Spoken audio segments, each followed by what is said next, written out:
गुरुजी को शत शत प्रणाम। गुरुजी की संगत को बहुत बहुत धन्यवाद, और पहले तो अभिनंदन और फिर धन्यवाद कि आप सब यहाँ आए हैं संगत के रूप में। गुरुजी को मैं यहाँ अपने पास पा रही हूँ। संगत में ही गुरुजी बसते हैं। इतनी कृपा है गुरुजी की हम पर, और आज उनकी मेहर से हम सब यहाँ एक परिवार इकट्ठे हुए हैं। जब मैं गुरुजी के पास आई तो मैं बहुत ही हर तरह से टूटी हुई थी। जिस तरह आपको ये बगिया गुरुजी की एकदम फूलों से भरी हुई नज़र आ रही है, उसी तरह मेरे माता पिता ने मेरे लिए बहुत ही सुंदर बगिया, शायद अपनी जान देकर भी इंसान अपनी बेटी के लिए नहीं पा सकता, उन्होंने ढूंढी। बगिया के माली बहुत ही अच्छे। उस बगिया में एक बहुत ही सुंदर गमला, संजीव जी मेरे पति, मगर अभी कच्चे थे, जिंदगी की सच्चाइयों को नहीं समझते थे। वक्त के साथ हमें ये पता चला कि माली तो बहुत अच्छे हैं जो मेरे फादर इन लॉ थे, बट वो बहुत अकेले थे। उन्होंने अपनी उस बगिया के अंदर बहुत से लोगों को घोंसला बनाने दिया, बहुत सी नेमतें लोगों के ऊपर करने की कोशिश की कि ये मेरा परिवार खुश रहे, फले फूले।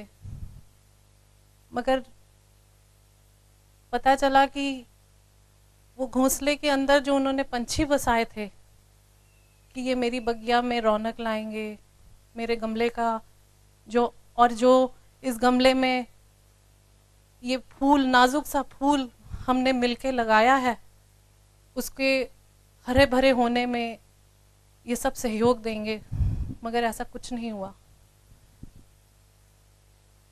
उस घोंसले के अंदर कोई पंछी नहीं थे, दरिंदे थे, भेड़िए थे, रिश्तेदार, दोस्त, काम के लोगों के नाते। उन्होंने हमारी हरी पूरी बगिया को बिल्कुल खत्म कर दिया। एकदम ऐसे कर दिया जैसे कि राजा से रंग हो जाते हो।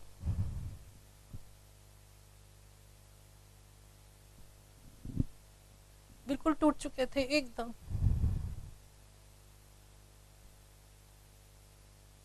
करीब आप कह सकते हैं कि 16-17 साल का सफर मेरा नरक से भी बदतर निकला। कहने को सब कुछ था मगर शांति नहीं थी। हर इंसान मेरी तरफ या मेरे पति की तरफ या मेरे घर की तरफ सिर्फ ये देखता था कि इसको कहाँ से नोचे, कौन सा ऐसा हिस्सा है इनके शरीर का, इनके काम का, इनकी आत्मा का, जिसको हम इतना कलेश दें कि ये अपनी इस दुनिया से चले जाएं। परमात्मा की दया से 2 छोटे छोटे बच्चे इस बगिया में आए। सब कुछ लुटा के जब हम बिल्कुल थक टूट गए, इसी सड़क के ऊपर मैं और संजीव जी परमात्मा को ऐसे देखते थे, हे परमात्मा, हमें अपने साक्षात रूप में नजर आओ। हमने कौन सा ऐसा गुनाह कर लिया है कि हर इंसान हमारे लिए दुश्मनी का ही रूप लेता है। हमारा सब कुछ चला गया। हमें मनुष्य रूप में दर्शन दो, हम उनको छू सके, बात कर सके, हमें शक्ति चाहिए। नहीं तो ये जो 2 छोटे छोटे फूल हैं, कलियां, ये तो खत्म हो जाएंगी। और इस तरह हम गुरुजी की बगिया में पहुंचे। वहां पे बहुत से टूटे हुए गमले और बहुत से ही मुरझाए हुए फूल खिलखिलाते हुए नजर आए। पहले ही दिन मुझे ये लगा कि मैं बिल्कुल ऐसे परमात्मा के दरबार में आ गई हूँ। अब यहाँ से मुझे कोई नहीं छेड़ सकता, कोई मेरा कुछ नहीं बिगाड़ सकता। और आप ये देखिए कि वक्त के साथ जिस लड़की के अंदर एकदम ऐसे हो गया था कि मैंने क्या कर दिया, कौन से कोने में जाके छुप जाऊं, मर जाऊं, क्या करूं। जिस इंसान के लड़के के दिल में ये था कि मैं अपना परिवार कैसे पालूं, क्या करूं मैं, गुरुजी ने इतना आशीर्वाद दिया, जितनी हमारी जिंदगी में कलेश थे उन्होंने ऐसे हाथ रख दिया और पहले ही दिन उन्होंने आशीर्वाद दिया, जा ऐश कर। मैंने जब भी गुरुजी से बात करने की कोशिश की उन्होंने हमेशा यही कहा, पुछया ना कर, पुछया ना कर, जा ऐश कर, ब्लेस कितना। और इतनी ब्लेसिंग्स हैं गुरुजी की, हमारी लाइफ जो बिल्कुल नेगेटिव ट्रैक पे थी एकदम पॉजिटिव ट्रैक पे आई। बीच में दौर ऐसा आया जब हम गुरुजी के पास आए कि हमें लगता था कि जैसे धोबी घाट के ऊपर कपड़े को पीटा जा रहा है, और टाइट हो रहा है स्क्रू, और टाइट हो रहा है स्क्रू। बट हम हमेशा गुरुजी को यही कहते थे, गुरुजी हम आपको छोड़ के कहीं नहीं जा सकते, आप हमें नींबू की तरह निचोड़ रहे हो, हमें मंजूर है, मगर हम उस दुनिया में अब नहीं जाना चाहते जहां सिर्फ ढोंग है। इतनी पॉजिटिव एटीट्यूड दिया उन्होंने। मेरे अंदर जितनी नेगेटिव फीलिंग्स थी, जितनी परेशानी थी, जिन जिन लोगों को लेके मेरे दिल में एक क्रोध भी था, एक घृणा भी थी कि इन्होंने हमारे साथ ऐसा क्यों किया, वो गुरुजी ने बिल्कुल मेरे अंदर से भाव को शांत कर दिया और मुझे इतनी शक्ति दी कि मैं अपने परिवार को, अपने बच्चों को, अपने पति को देख सकूं। संगत के रूप में परिवार दिया है, हरा भरा परिवार, जहां हम सब मिलके खुशियां मनाते हैं, एक दूसरे का सहारा बनते हैं।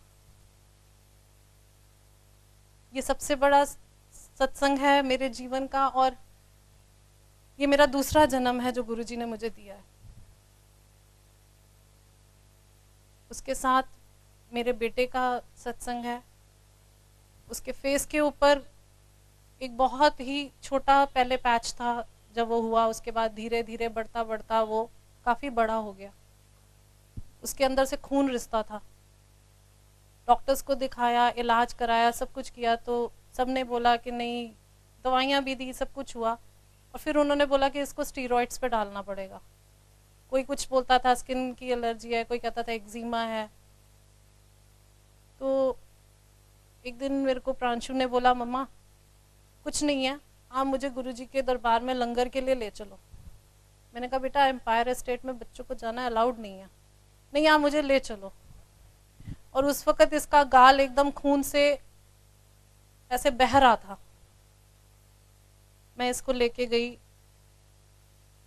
गुरुजी के आशीर्वाद से वहां मत्था टेका और इसको लंगर करने के लिए बिल्कुल एम्पायर एस्टेट में जहाँ गुरुजी का कमरा था, गुरुजी की गद्दी के एकदम सामने, इसको वहां पे गुरुजी ने बिठाया। इसने लंगर किया। जो बच्चा आधा फुल्का नहीं खाता था उसने उस दिन 3 फुल्के खाए, प्रसाद ग्रहण करा, गुरुजी से आज्ञा ली, घर तक आए, वो खून रिसना बंद हो गया। अगले दिन सुबह तक वो पैच सूख गया और आज इतने सालों में वो मुझे कभी नजर नहीं आया। ये सिर्फ गुरुजी की नेमत है, उनका आशीर्वाद है। उन्होंने उस बच्चे को एक कॉन्फिडेंस भी दिया कि तेरे को कोई प्रॉब्लम नहीं है, और कोई दवाई नहीं ली, कुछ नहीं लिया। संजीव जी को गुरुजी ने बहुत शक्ति दी कि तेरा कोई नहीं बना, कोई बात नहीं, अब तू मेरे पास है, मैं तेरे को ब्लेस करता हूँ। उनको जो जिस तरीके से वो अपने काम को चलाना चाहते थे, धीरे धीरे गुरुजी उनको उस ट्रैक पे ले आए हैं। बस गुरुजी से यही विनती है कि हम सबको इसी तरह अपने साथ अपने चरणों में जोड़े रखें। सबकी बगिया इसी तरह खिलखिलाती रहे। उजड़ी हुई बगिया अच्छी नहीं लगती, इसलिए गुरुजी हम सब पर मेहर करना। बस सतगुरु मैं तेरी पतंग हवा विच उड़दी जावांगी, बाबा डोर हथों छड्डी ना मैं कट्टी जावांगी। जय गुरु जी।